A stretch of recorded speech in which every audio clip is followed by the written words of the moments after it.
Federal law enforcement officers use a variety of different types of ammunition, depending on their need and purpose. During the 1980s, law enforcement agencies began a rapid transition from revolvers to semi-automatic pistols.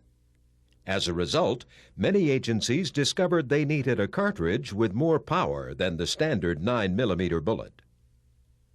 In 1990, the Olin Winchester and Smith & Wesson corporations answered the call with the development of a .40 caliber cartridge that was more powerful than the 9mm cartridge and had improved ballistics.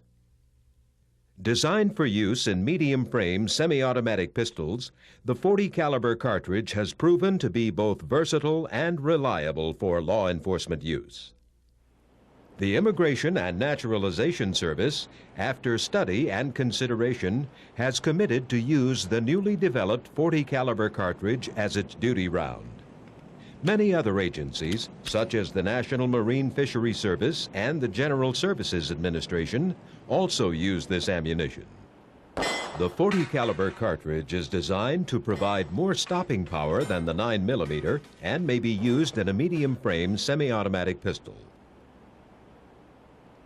This, for example, is a large-frame .40 caliber Beretta 96D Brigadier pistol, which is standard issue to the Immigration and Naturalization Service. This .40 caliber bullet is controlled expansion ammunition. By shooting this jacketed hollow point bullet into a block of ballistic gelatin, we can show how the bullet expands. This gelatin block will demonstrate the effect the 155 grain bullet has on the human body.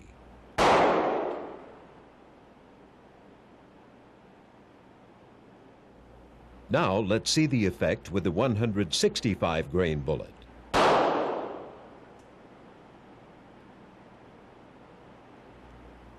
Finally, the 180 grain projectile.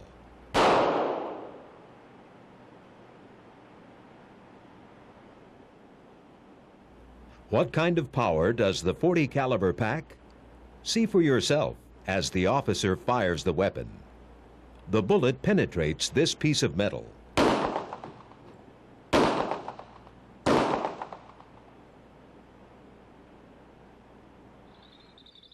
The weapon with the .40 caliber ammunition has good range. As you can see, it can be shot accurately and effectively from a distance of more than 100 yards.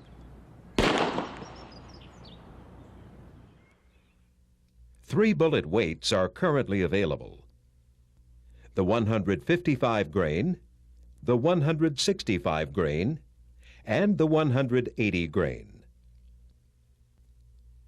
The 155 grain bullet, for example, has a velocity in excess of 950 feet per second at a range of 100 yards.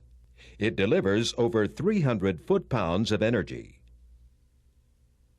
Another example, the 180 grain hollow point bullet shot into ballistic gelatin simulating human tissue with heavy clothing penetrates 13 inches.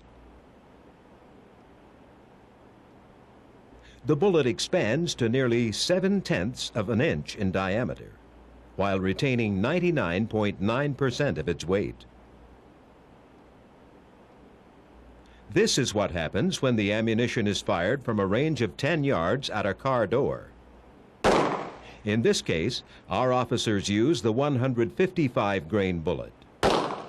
From the same range, this is the effect of the 165 grain bullet. Now, the 180 grain bullet.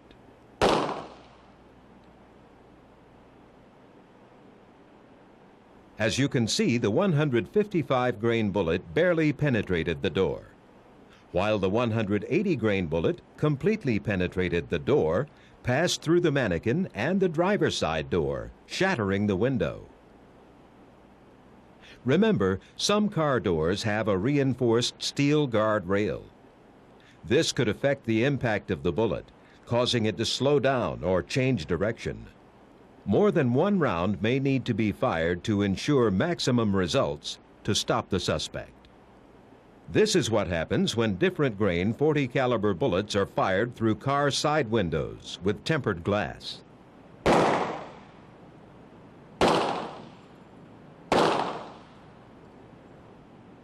Now the effects of shooting through a car windshield using the 3 different grain bullets.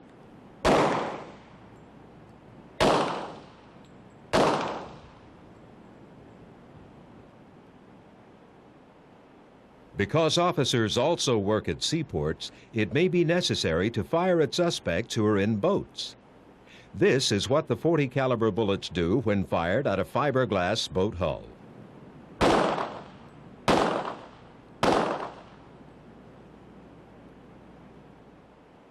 Now let's take a look at the results of the .40 caliber bullets as they hit the lower unit of an outboard motor. While the bullets penetrated the outer skin, the drive shaft stopped the rounds from going all the way through.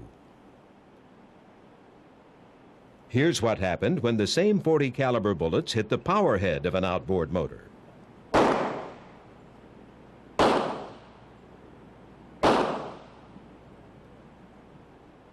As you can see, the damage varies.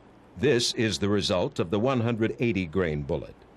Here is the damage caused by the 165 grain bullet, and finally, the 155 grain bullet. While the bullets penetrated the engine block, not one went all the way through. In situations that require the use of force, officers or suspects may sometimes take cover behind objects such as mailboxes. Here is the effect of the 155 grain .40 caliber hollow point bullet being fired into a standard mailbox of the United States Postal Service. It may or may not penetrate and exit the mailbox.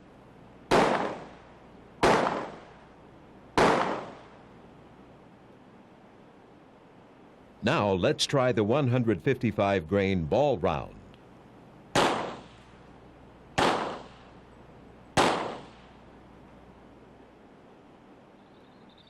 Officers also work at airports. This is the typical material used in a light airplane fuselage. Back at the firing range, our officer fires the .40 caliber bullet at the fuselage door, producing the following result.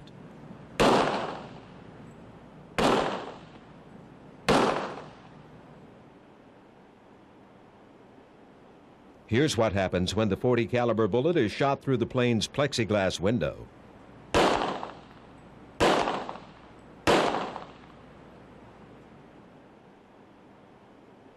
Of course, most of the time you discharge your weapon during training. For that reason, the .40 caliber bullet comes in 2 types: service ammunition for use in the field, and training ammunition that's used for practice. Currently, for example, there are 6 types of non-lead training ammunition. They are the solid core jacketed zinc bullet, the stranded zinc core jacketed bullet, the solid core tin bullet, the plastic matrix bullet, the frangible copper bullet, and the frangible metal bullet. The purpose of non-lead, non-toxic, or reduced hazard training ammunition is to ensure the safety of the student and the environment.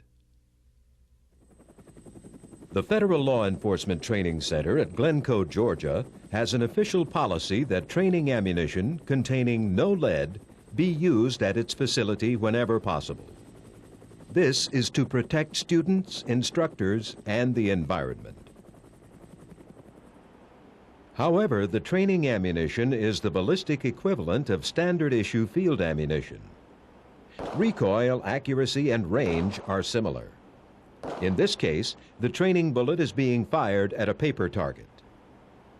One of the advantages, for example, is when frangible training bullets hit a metal target. They're designed to shatter, so no splashback occurs. This will reduce the hazard for the students and instructors. For agencies using this frangible training ammunition, or who are converting to it, this video is intended to show the value of the .40 caliber Smith & Wesson bullet. Recent developments with zinc core, tin core, and plastic matrix training ammunition have allowed the students to practice their shooting without the toxicity of leaded bullets or the dangers of training accidents due to splashback. Along with the reduced hazard ammunition, new technology in cleaner burning powders and primers reduces the student's exposure to heavy metals in the training environment. Remember, the .40 caliber S&W bullet has more stopping power than a 9mm bullet. It can penetrate car doors, windows,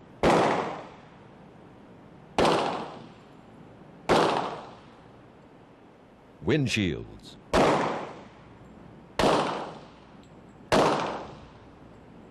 boat hulls,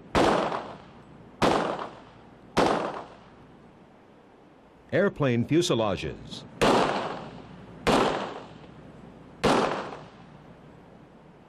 mailboxes, and other objects. It has good range and good accuracy.